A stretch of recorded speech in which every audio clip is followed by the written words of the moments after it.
신앙의 여정도 맵을 가지고 가는 사람들, 이 신앙의 여정 가운데 하나님의 약속을 받고 그 약속을 이루기까지 어떤 과정이 있다는 걸 알고 그걸 알고 가는 사람과 그걸 모르고 그냥 하나님의 약속을 받고 흥분해서 가는 사람, 그런 사람과는 너무 많은 차이가 있는 거죠. 신앙의 여정에 대한 지도를 갖고 가는 사람들은 시련이 와도 결국 산을 넘게 된다는 걸 알게 됩니다. 산을 넘고 나면 그 다음에 우리가 믿음의 연단을 받게 되고 하나님 주신 약속을 경험하기 위해서 준비된다는 걸 알기 때문에 인내하며 갈 수가 있는 거죠. 그런데 이 신앙의 여정을 모르고 가는 사람들은 어려움이 왔을 때 큰 산을 보게 됐을 때 이 산을 오르다가 지치고 낙심하고 좌절하고 하나님께 대한 시험까지 들게 되는 것입니다. 그러면서 오늘 우리가 몇 주 전부터 이 아브라함의 삶을 통해서 믿음의 여정을 보고 있는데 오늘도 이 아브라함의 삶을 살펴보면서 우리가 어떠한 믿음의 여정을 통해서 하나님의 약속을 받게 되는지 우리가 한번 살펴봤으면 좋겠습니다. 그리고 지금 우리가 신앙의 여정 가운데 어떤 위치에 있는지 보면서 아브라함도 이런 신앙의 여정 가운데 시련이 있었고 실패가 있었고 넘어져 있었구나.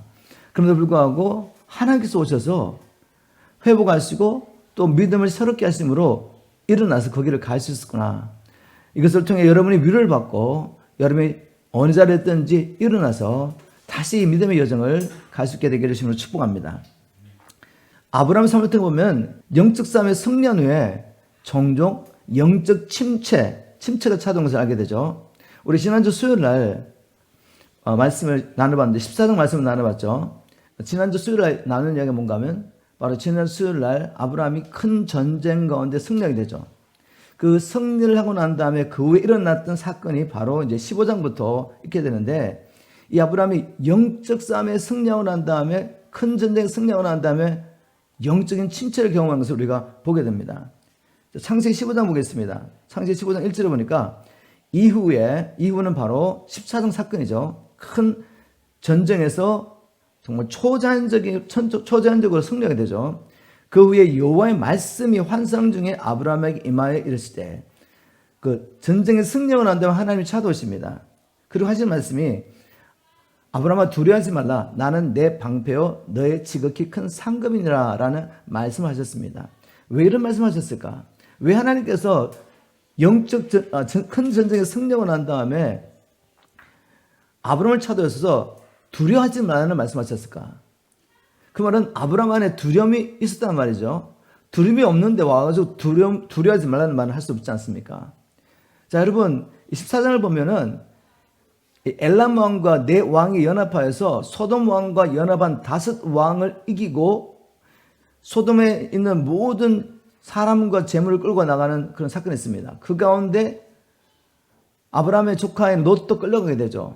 그 얘기를 듣고 아브라함이 자기 집에서 훈련시킨 318명의 용사와 또 자기 동네에 동맹을 맺었던 사람들 데리고 가서 연합군, 네 왕과 연합한 군사들과 싸우게 되죠.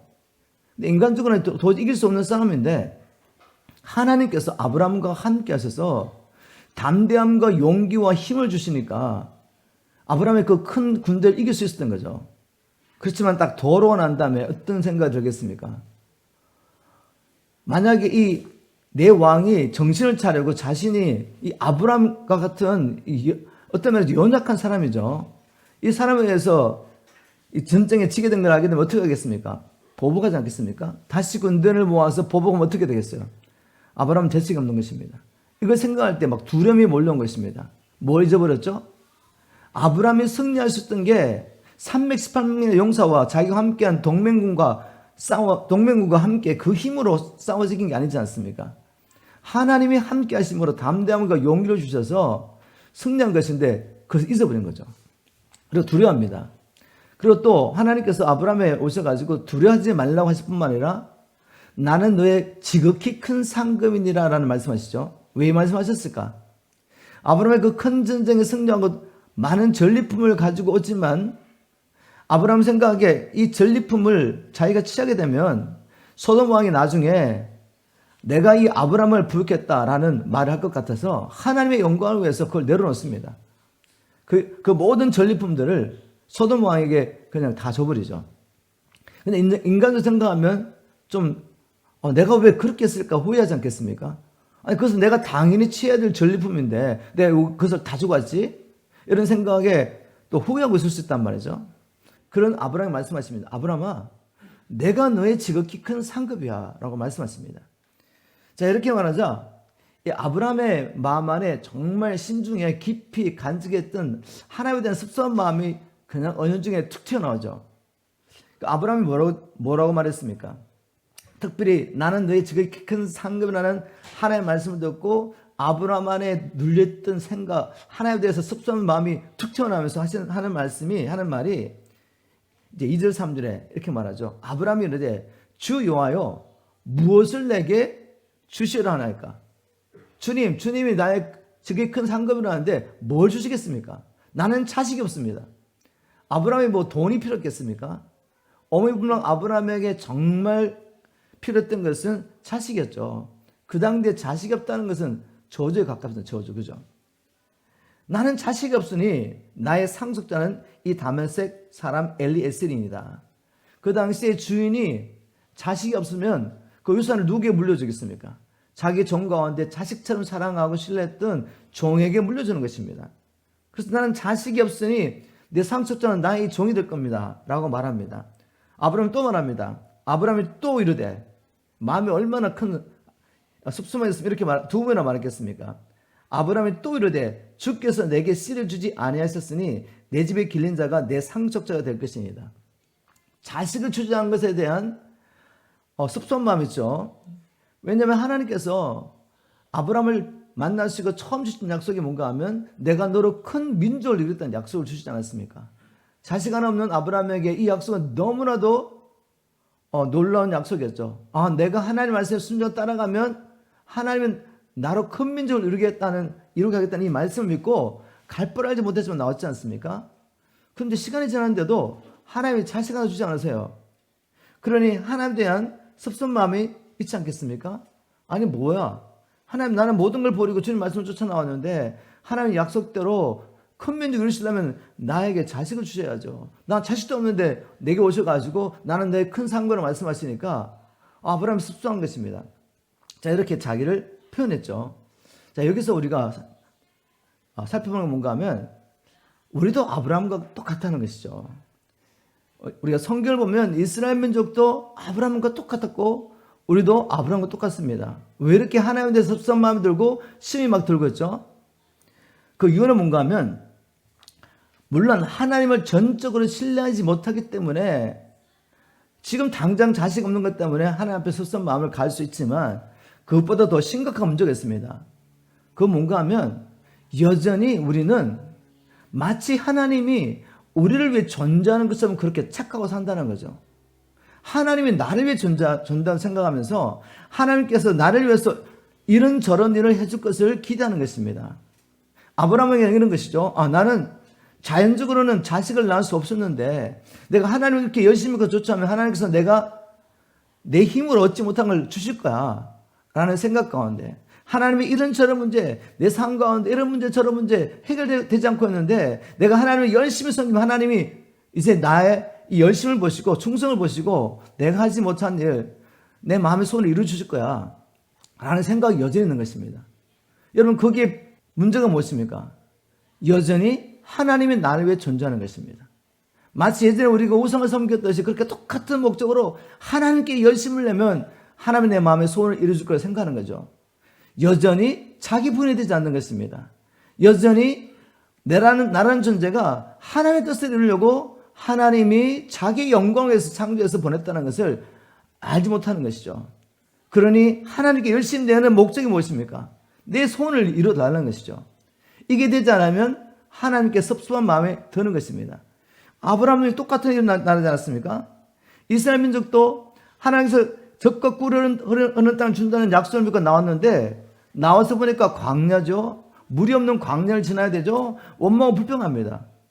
내가 원하는 것을 하나님께서 빨리 안 주시니까 이제 막 폭동을 일으키면서 우리가 다른 장관을 이뤄서 다시 애굽으로 돌아가자. 차라리 거기서 노예 사는 게 훨씬 나아. 그때는 우리가 원했던 부추와 마늘과 고기를 먹고 살았으니까. 지금은 이 광야에서 아무것도 없다는 거죠. 결국 바람나는 무엇입니까? 왜 이스라엘이 그렇게 행동했죠? 하나님께서 자기의 목적을 위해서 그들 이 땅에 전쟁하기도 전에 아브라함을 통해서 이 민족을 약속하셨는데 하나님 뜻을 이루려고, 하나님의 나라를 이루려고, 가나안 땅을 거두게 줘서 거기서부터 하나님 나라를 열방 회복하시는 목적으로 하나님의 구원의 역사를 위해서 아브라함의 후손을 불러주셨는데 그것을 잃어버리고 하나님 잘 믿으면 애굽의 사람들이 우상을 섬기는 것처럼 가나안 사람들이 우상을 섬기는 것처럼 내 욕심을 하나님께서 이루어줄 믿었던 거죠. 여러분, 우리가 여기서 빠져나오지 않으면 신앙생활에서 자꾸만 시험이 들죠. 제가 지난주에 나눈 것처럼 하나님께서는 우리에게 진정한 복을 주시려고 우리를 믿음의 시련을 통해 연단하십니다. 연단을 통해 하나님을 신뢰하고 하나님의 말씀을 믿어드리는 그런 삶으로 만들어 가시는데, 그런 과정 가운데서 약속만 바라보고 있다가 약속이 이루지 않으면 어떻게 되겠습니까? 마귀가 던져주는 불신을 그냥 받아들이는 거죠. 그래서 하나님께서 우리에게 이스라엘 민족이 광야 40년 동안 지나갔던 그 시간, 아브라함에는 약속을 하신 후에 25년 동안 아브라함의 몸과 사라의 몸이 다 죽을 때까지 기다리시는 겁니다. 하나님이 지금 뭘 기다리는지 아시겠어요? 우리에게 약속을 주시고 난 다음에 내가 죽을 때까지 기다리는 거죠. 나라는 것을 다 버리고 오직 하나님의 뜻을 위하여, 하나님, 나를 향하신 주님의 뜻이 이루어져서 하나님의 영광을 받아주십시오, 이렇게 나올 때까지 기다리시는 거죠. 이 시간을 잘 지나가기를 주님으로 축복합니다. 한번 이 말씀을 우리에게 적용했으면 좋겠습니다. 하나님의 약속이 더디 이루어져 마음에 시험에 들고 있지는 않습니까? 하나님의 약속이 나의 삶을 통해 이루어질 수 있도록 기꺼이 십자가를 지고 주님을 쫓아가시겠습니까? 주님 이렇게 말씀하십니다. 내 영광을 위해서라도 나는 너를 통해 이룰 일을 다 이룰 겁니다. 하나님이 이루실 거예요. 그런데 누가 방해하고 있죠? 내가 아직 나를 버리지 못하기 때문에. 여전히 내가 주인 되어서 하나님까지도 내가 원하는 것을 이루가는 수단으로 사용하는 거죠. 그러니 하나님께서 나를 기다리셔야죠. 자, 이런 상황 가운데 하나님께서 어떻게 아브라함의 이 시험든 믿음을 회복해 줍니까? 한마디로 시험 들었죠. 아브라함 믿음을 어떻게 회복해 주냐면 다른 방법이 없습니다. 말씀을 주시는 거죠. 말씀하십니다. 하나님께서 이미 아브라함을 처음 불러주셨을 때 약속하신 것을 다시 한번 기억나게 하며 말씀으로 회복하십니다. 4절에 보니까 여호와의 말씀이 그에게 임하여 이르시되, 오늘 저와 여러분에게 하나님의 말씀이 임하기를 주님으로 축복합니다. 내가 낙심이 되고 좌절하고 모든 걸 내려놓고 싶은 그러한 때도 하나님의 말씀이 임해야 되는데, 하나님의 말씀이 이렇게 오는데 우리가 거부하는 거죠. 왜? 시험된 마음을 버리지 못하면, 생각을 바꾸지 않으면, 왜 이런 일이 일어나야 되는지를 말씀을 통해, 영적인 맵을 통해 보시고, 아, 내가 이렇게 넘어가야 됐구나, 이 산을 이렇게 극복해야 됐구나 라는 걸 깨닫지 못하면 말씀을 받지 못하겠죠. 시험된 마음 가운데 어떻게 말씀을 받겠습니까? 오늘 내가 여전히 주인 되어서 하나님께서 내 뜻대로, 비록 하나님이 약속하셨지만 그 약속대로 이루어지지 않는 것 때문에 시험된 마음을 버리세요. 그리고 하나님의 말씀을 받으시기를 주님 축복합니다. 하나님의 말씀이 임해서 이렇게 말합니다. 그 사람이 내 상속자가 아니라 내 몸에서 날짜가 내 상속자가 되리라고 분명히 말씀하시죠. 아니, 나는 네 몸에서 나는 아들 통해서 내가 네게 약속한 것을 이룰 거야. 네 몸에서 날짜가 큰 민족을 이루게 될 거라는 말씀을 하셨습니다. 하나님께서 이 땅에서 하나님의 사람을 통해서 하나님의 역사를 이루어가는 방법, 그것이 뭔지 알아야 합니다. 여러분이 KP 왔을 때 제가 늘 강조했던 영적인 원리가 있죠. 우리는 생각한 대로 산다. 생각이 굉장히 중요합니다. 하나님은 우리 안에 자기의 생각을 주시고, 즉 하나님이 우리에게 자기의 비전을, 계획을 이야기하시죠. 그럼 우리가 그것을 받습니다. 그 생각을 믿음으로 품고 있을 때 이제 시간이 되면 눈에 보이게 하나님의 약속들이 우리의 삶을 통해서 이루어지는 거죠. 그 하나님의 뜻이라는 것은 결국은 우리를 통해 하나님의 나라를 이루어가시는 것입니다. 잃어버린 영혼을 찾고 사단의 권세 고통당한 하나님의 백성들을 회복하여 하나님의 통치를 받는 하나님의 사람으로 회복하는 이 일을 통해서 하나님 나라 이루어 가시는 것이 하나님의 계획인데 이 일이 이제 눈에 보이게 이루어지는 거죠. 다시 한번 설명드리겠습니다. 하나님께서 눈에 보이게 이 세상 가운데서 하나님 나라 이루어가는 방법, 우리의 마음을 자기의 태로 삼으십니다. 그리고 하나님의 말씀은 씨앗으로 주시죠. 우리가 믿음으로 이걸 받을 때 잉태가 되는 거죠. 영적인 잉태를 하게 되는 것이죠. 그런데 잉태를 했다고 그래가지고 다 자식이 태어난 건 아니죠. 중간에 뭐 하셨습니까? 유산할 수 있는 거죠. 육신적으로 유산할 수 있지 않습니까? 마찬가지로 영적인 씨앗도 유산할 수 있습니다. 왜요? 불신의 생각이 들어오면. 그래서 마귀가 특히 하죠. 환경을 통해서 또 아직도 우리 정화되지 않는 이 마음을 통해서 아직도 하나님의 뜻을 이루기 위해서 우리가 이 땅에 징을 받았다는 걸 알지 못하고 자기 분하지 못하고 하나님의 약속을 이제는 나의 야망으로 삼고 그것을 인생의 목표로 두고 사는 사람들, 이런 잘못된 동기를 가지고 하나님을 쫓아가다가 갑자기 이제 내가 떠나는 대로 일들이 일어나지 않고 오히려 막 어려운 일이 일어나면 어떻게 됩니까?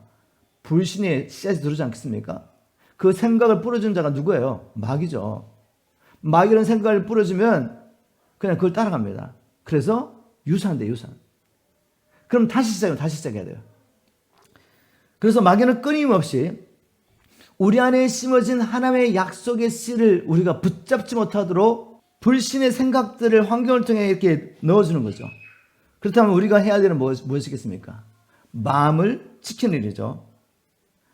이 불신의 생각이 들으면 하나님의 약속의 말씀이 기운을 잃어버립니다. 우리가 이 밭에 잡초들이 막 자라기 시작하면 우리가 정말 뿌렸던 씨앗들이 영양분을 얻지 못해요. 기운을 다 뺏겨버립니다. 그리고 말라버리죠. 그런 똑같은 일이 영적인 세계에서 일어나는 것입니다. 그래서 하나님께서 다시 아브라함에게 약속을 확인해 주면서 아니 네 몸에서 날 자가 너의 상속자 될 것이야 라고 말씀한 것입니다. 우리가 한번 적용해 보겠습니다. 나는 하나님께서 내 마음에 심어주신 씨앗이 자라 열매 맺을 수 있도록 늘 잡초를 뽑고 물을 주며 부지런히 마음밭을 가꾸고 있습니까? 우리가 왜 날마다 경건을 훈련하는지 아시겠습니까? 지난주에 받았던 은혜로 족하지 않습니다. 이번 뒷마당도 매주 가꾸지 않으면 잡초가 나고 가꾸지 않으면 어느 사이에 잔디밭이 잡초밭이 되는 거 아시죠? 우리의 마음도 마찬가지입니다. 저 뒷마당의 잔디밭보다도 우리의 마음은 더 빨리 마귀가 던져주는 잡초로 황폐하게 될 수 있습니다. 매일매일 하나님의 말씀 앞에 나와서 말씀으로 우리를 살피면서 마귀가 뿌려준 생각들, 하나님의 뜻이 아닌 것들을 뽑아내가지고 순간순간 버려야 되죠. 그리고 하나님의 이 씨앗이, 하나님의 말씀이 우리 마음 안에서 믿음 가운데 잘 자라도록 물을 줘야죠. 물을 주고 가꿔야 됩니다. 하나님의 말씀과 기도로 우리의 마음밭을 가꾸시는 줄 믿으시기 바랍니다. 자, 그리고 하나님 또 하신 일이 있습니다. 두 번째로 이 아브라함의 믿음을 회복해 주시려 하신 건 뭔가 하면 아브라함을 밖으로 데려나가서 밤중에 하늘의 수많은 별들을 보여주며 하나님께서 아브라함에게 주신 약속, 내가 너로 큰 민족을 이루겠다는 약속을 마음 가운데 그려보게 도와주시죠. 창세기 15장 5절, 그를 이끌고 밖으로 나가 이르시되 하늘을 우러러 무뼈를 셀 수 있나 보라. 또 그에게 이르시되 내 자손이 이와 같으리라. 자, 굉장히 중요한 원리죠. 우리는 알게 모르게 뭔가를 계속 묵상하고 있습니다. 마음속에 뭔가를 상상하고 있단 말이죠. 그리고 있다는 것입니다. 근데 영적 원리가 뭐죠? 그 사람의 생각이 어떠한 적 그 위인도 그러하고, 내가 끊임없이 생각하고 상상하고 바라보고 있는 것이 미래의 현실로 다가오는 것이 원리입니다. 이 원리 잘 아시죠? 만일 아브라함이 계속해서 자기 생각으로 잘못된 동기에서 하나님이 왜 내게 씨를 주지 않지? 하나님이 내게 씨를 주지 않으니까 내가 자식이 없는 거야. 이런 생각 계속하고 있으면 어떻게 되겠습니까? 1년, 2년, 10년, 20년이 지나도 그 생각 때문에 하나님의 약속을 이루지 않습니다. 그래서 하나님께서 이것을 바꿔주려고 말씀하시고 난 다음에 그 말씀을 따라 이미 이루어진 것을 볼 수 있도록, 상상할 수 있도록 밤하늘의 별들, 수많은 별들을 보여준 것이죠. 아브라함아, 내가 약속한 것이 바로 이런 거야. 나의 약속해 줄 때 너의 후손이 하늘의 별처럼, 셀 수 없을 만한 이 수많은 별처럼 너의 후손이 이렇게 창대케 될 거야. 이걸 보여준 겁니다. 여러분, 이게 얼마나 중요한지 몰라요. 우리가 왜 날마다 하나님의 말씀을 묵상해야 되는지. 내 마음이 흔들고 어려울 때, 믿음이 흔들릴 때 다시 하나님의 말씀을 기억하고 또 하나님의 말씀이 선포되는 곳에 가서 그 말씀을 들어야하는지 아시겠습니까? 우리가 무엇을 생각하고 상상하고 붙잡고 있냐는 것이 우리의 미래이기 때문에. 우리 욥의 삶을 통해 이걸 알 수가 있죠.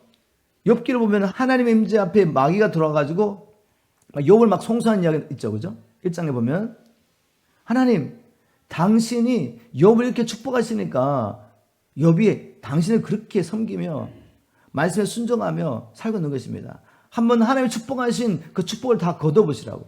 그럼 반드시 욥이 당신 저주할 거라고. 그래서 하나님이 허락하시죠. 생명을 손대지 말고 네가 할 수 있는 거 다 해봐. 그래서 한순간에 모든 걸 잃어버렸습니다. 욥이, 그죠? 가족도 잃어버리고 재산도 잃어버리고 자기 몸도 병이 들고. 여러분, 그런 일이 왜 일어났다고 생각합니까? 물론 하나님이 허락하셨어요. 그리고 마귀가 한 일 맞습니다. 근데 원리가 뭔지 아세요? 이 땅에서 하나님의 뜻이든 마귀의 계획이든 그것이 우리의 삶을 통해 이루어지려면 우리가 그 생각을 품어야 됩니다. 품지 않으면 절대로 일어나지 않아요. 욥기 3장에 보면 24절 25절입니까? 보면 이런 말씀이 있죠. 어려운 일이 한순간 일어나고 난 다음에 욥이 이렇게 고백합니다. 내가 두려워하던 것, 마음 가운데 두려워하던 그 일이 다 이루어졌다고 고백하지 않습니까? 다시 말해서 욥은 이런 일이 일어나기 전에 내가 한순간에 나의 자식을 다 잃어버리면 어떡하지? 내가 한순간에 재산을 다 잃어버리면 어떡하지? 내가 한순간에 병이 들면 어떡하지? 이 생각을 하고 있었던 거죠. 상상하고 묵상하고 있었던 겁니다. 그리고 그 일이 이루어졌습니다. 그래서 말하는 거죠. 내가 두려워하며 내가 무서워하던 그 모든 일들이 지금 내 삶에 다 이루어졌다. 이런 원리죠. 그래서 하나님께서는 아브라함을 향하신 하나님의 계획이 이루어질 수 있도록 하나님의 약속을 다시 말씀하시고 그 말씀을 따라 그 일이 마치 이루어진 것처럼 상상할 수 있도록 하나님께서 하늘의 별들을 이렇게 보여주신 것입니다. 우리에게 이런 작업이 꼭 필요합니다. 말씀과 기도로 나가서 자꾸만 마귀는 딴 생각을 우리에 넣으려고 하기 때문에 말씀으로 물리치고 하나님의 약속이 이루어진 것을 바라보면서 감사하는 삶. 하나님, 연약한 나를 통해 이 놀라운 일을 계획하신 하나님, 주님의 뜻이 이룰 줄 믿습니다. 감사합니다. 그리고 마치 그 일이 이루어진 것처럼 하나님 앞에 감사하며 상상하시고 누리세요. 그럴 때 하나님의 역사가 우리의 삶을 통해 실제로 이룰 줄 믿습니다. 이렇게 한번 적용해 보겠습니다. 나는 날마다 무엇을 생각하며 살고 있습니까? 나는 육신을 생각하며 살고 있습니까? 아니면 하나님의 일을 생각하며 살고 있습니까? 나는 바랄 수 없는 중에도 하나님께서 나를 통해 하실 일을 믿음으로 바라보고 감사하며 살고 있습니까? 여러분, 이거 훈련하셔야 돼요. 잘 안 됩니다. 오늘 이렇게 말씀을 들으면 정말 그렇구나. 그런데 실전, 현실의 삶 가운데서 마귀가 계속 치고 오고 환경을 통해 말하기 시작하면 우리가 낙심할 때가 참 많습니다. 영적 싸움이죠. 여러분, 꼭 싸워 승리하시길 주님으로 축복합니다. 아브라함이 이 하나님의 말씀을 믿고 또 하나님께서 하늘의 별들을 보여주면서 네 자신 여호와 같이라는 이 하나님의 말씀을 믿었더니 하나님께서 어떻게 말씀하시는지 한번 들어보십시오. 창세기 15장 6절 7절입니다. 아브라함이 여호와를 믿으니 여호와께서 이를 그의 의로 여기시고 또 그에게 이르시되 나는 이 땅을 내게 주어 업을 삼게 하려고 너를 갈대아 우리에서 이끌어낸 여호와로라. 여러분, 이 말씀 가운데 복음이 있습니다. 이 말씀 가운데 하나님께서 아브라함에게 주려고 했던 진정한 복이 뭔지 나오는 거죠. 그게 뭐였습니까? 의롭다함을 받는 것이 의롭다함을 받는 것. 하나님께서 아브라함에게 주신 최고의 복이 무엇이겠습니까? 의롭다함을 받는 거죠. 인간적으로 자기 후손이 많아가지고 하늘의 별처럼 많아진들, 또 그의 이름이 이 세상에서 드러나고 높임을 받던 그게 무슨 소용이겠습니까? 만일 육체를 벗고 난 다음에 하나님 앞에 섰을 때 너는 죄인이야라는 선고를 받고 영원히 돌아오지 못하는 저 불못에 던져진다면 그가 이 땅에서 잠깐 사는 동안 누렸던 그 명성과 또 자손이 많고 부유한 것이 무슨 의미가 있겠습니까? 아무 의미 없습니다. 여러분, 부자라고 5끼 100끼 먹습니까? 중요한 것은 마음의 상태죠. 우리가 하나님의 통치 아래 있고 하나님과 바른 관계에 있다면 성령에서 의와 평강 가운데 있으면서 하나님과 바른 관계, 이웃과 바른 관계에 있다면 그 안에 평강이 있는 것이죠.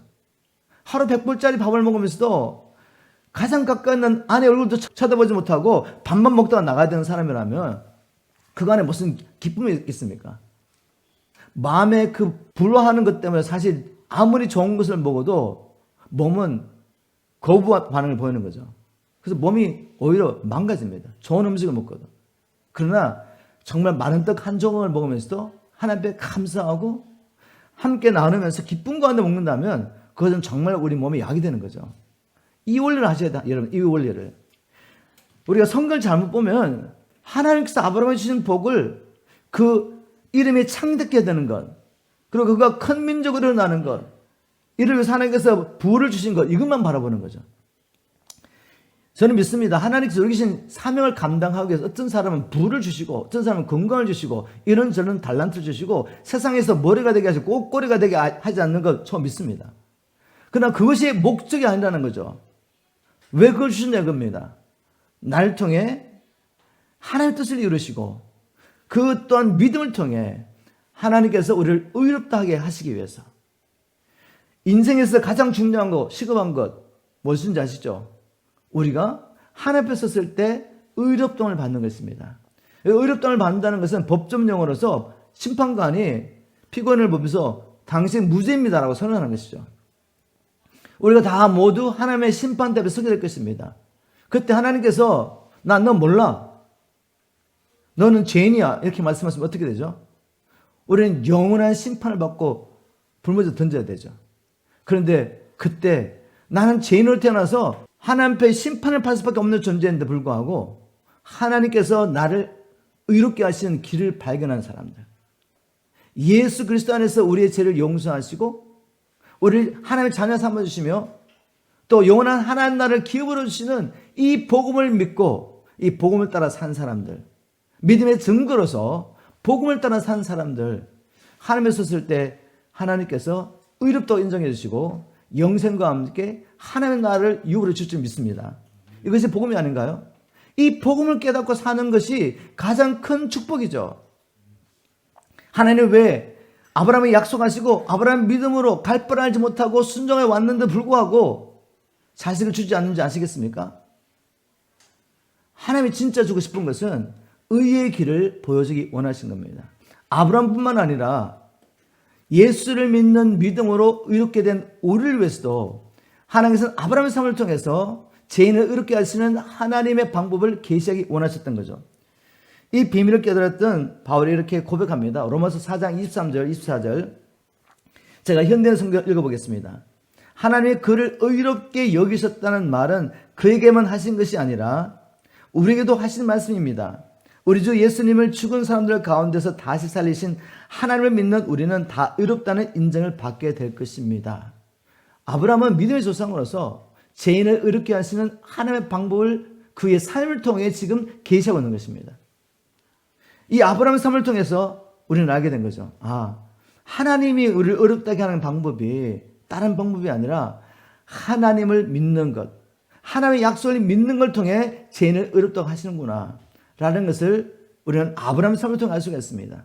이제는 예수 그리스도가 죽으시고 부활하신 이유가 나의 죄를 용서하시고 나를 의롭다게 하시며 하나님 앞에서 험도 없고 티도 없는 하나님의 아들로 세우시기 위한 것이라는 것을 믿는 우리를 또한 하나님이 의롭다고 말씀하시는 거죠.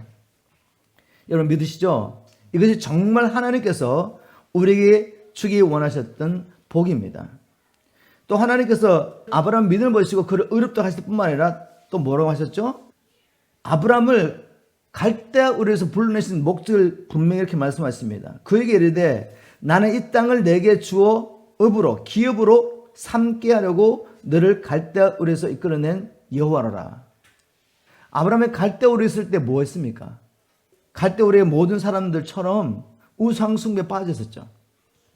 그 우상숭배에서 건져내서 불러주신 목적은 뭔가 하면 가나안 땅을 기업으로 주게 하기 위하여, 즉 이 가나안 땅을 기업으로 주고 아브라함을 통해 큰 민족을 이루시고 이 가나안 땅을 통해 하나님의 나라를 회복하시고 이 나라를 통해 또한 열방을 회복하기 원하시는 하나님의 계획을 위해서 불러주신 거죠.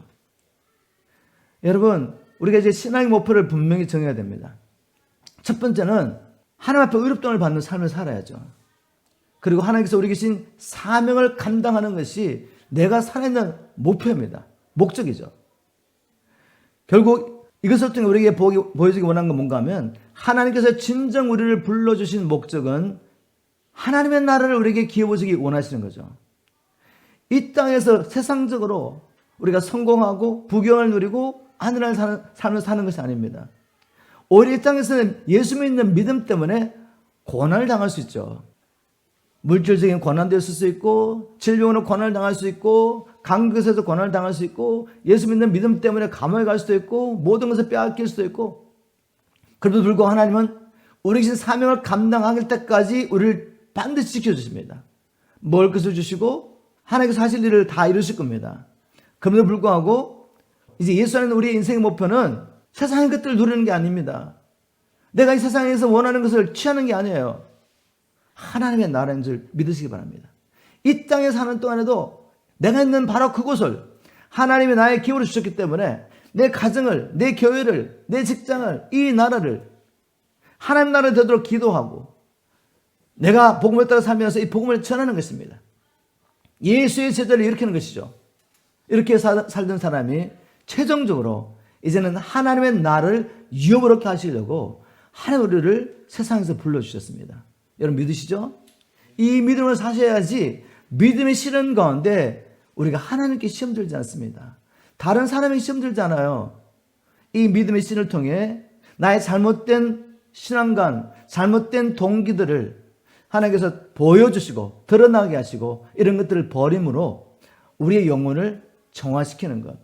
바로 그 목적을 위해서 하나님께서 우리에게 신을 주신 것을 알기 때문에 감사함으로 이 시간을 지날 수 있습니다. 그래서 결국 우리가 연단 인격을 가지고 하나님의 약속을 경험할 수 있는 성숙한 신앙으로 우리가 자라게 되죠. 한번 적용해 보겠습니다.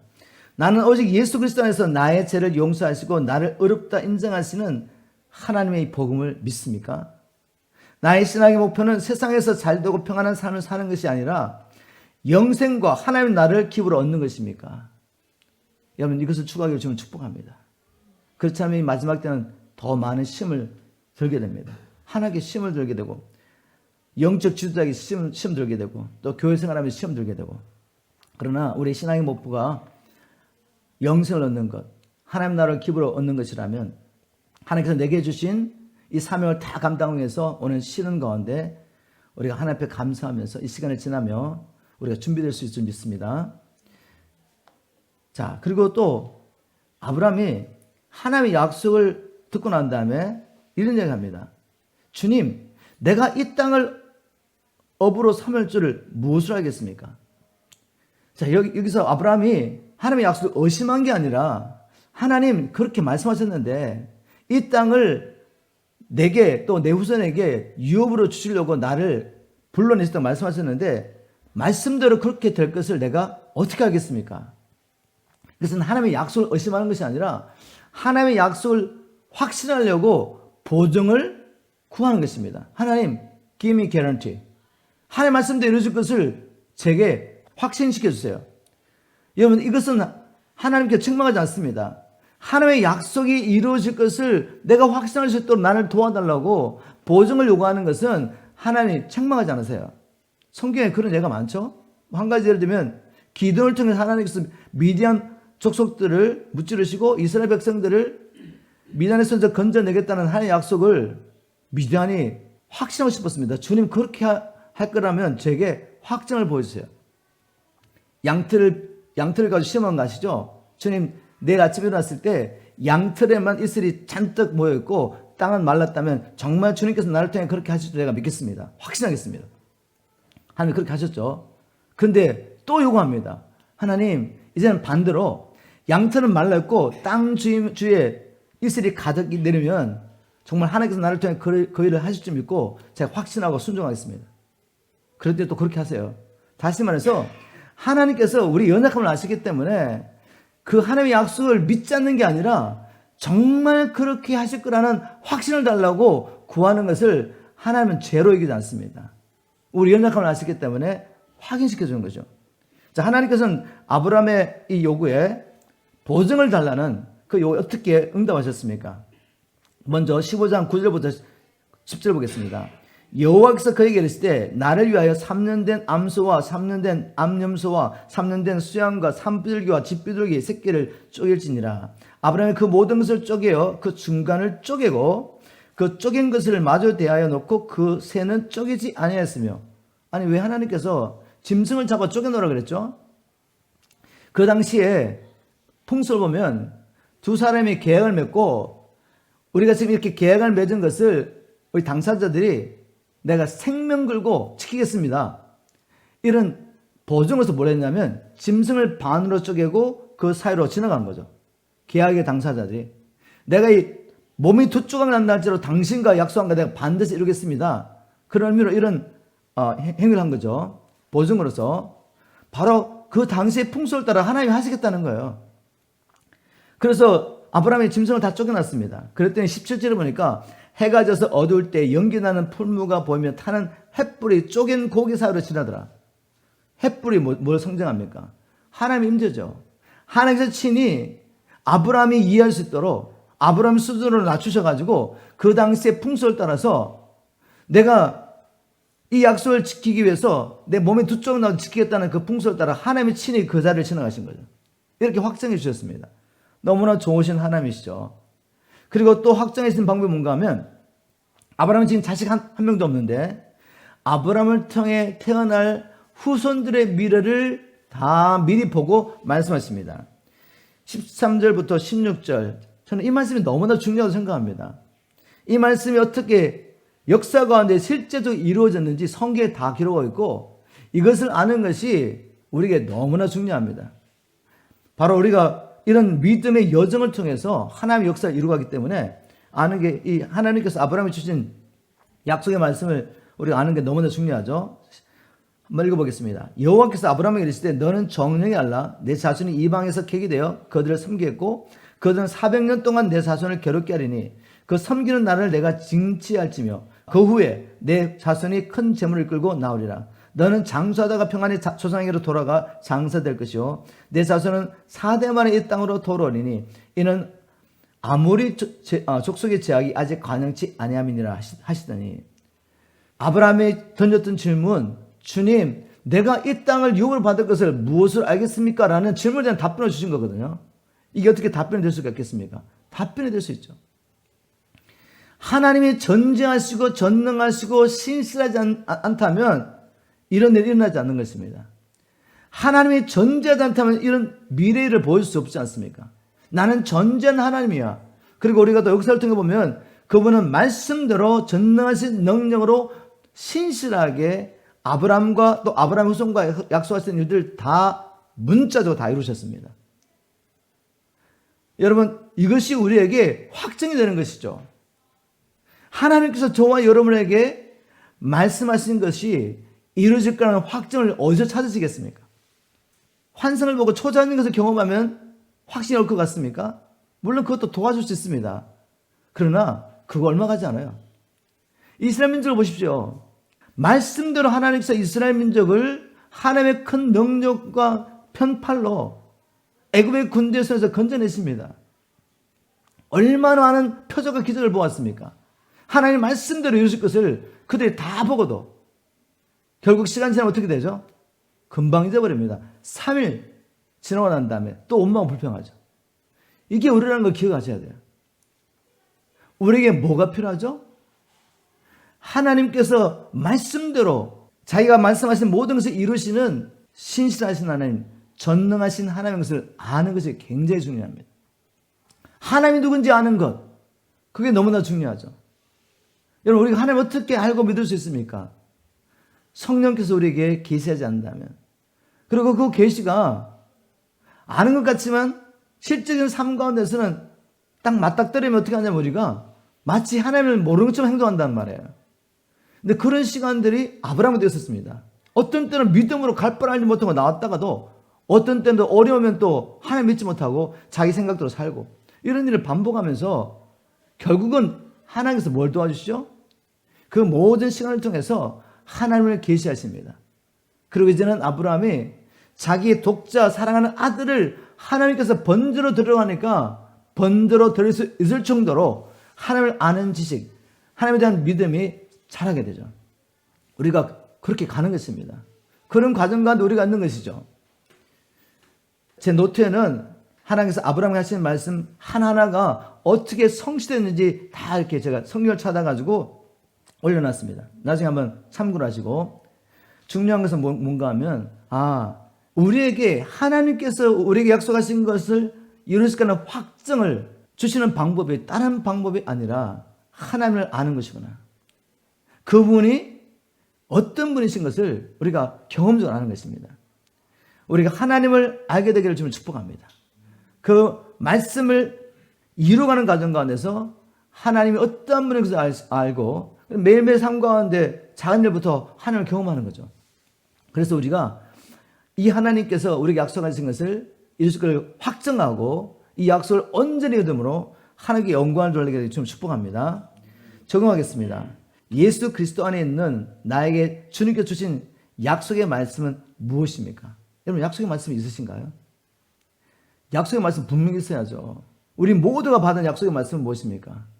예수 그리스도 안에서 제사함과 함께 하나님의 자녀가 되는 권세를 주셨죠. 영생을 우리에게 약속하셨습니다. 우리가 하나님의 자녀였기 때문에 하나님 나를 내가 영원한 기업으로 네게 주겠다는 약속을 받았습니다. 여러분, 이 약속을 받으셨습니까? 그리고 이 땅에 사는 동안에 우리가 하나님의 자녀, 하나님의 백성이기 때문에 하나님께서 우리에게 주신 약속이 있죠. 내가 너를 통해 이런 일을 이루겠다. 또한 그 사명이기도 합니다. 하나님께서 우리에게 주신 이 약속을 이룰 걸 우리가 어떻게 할 수가 있겠습니까?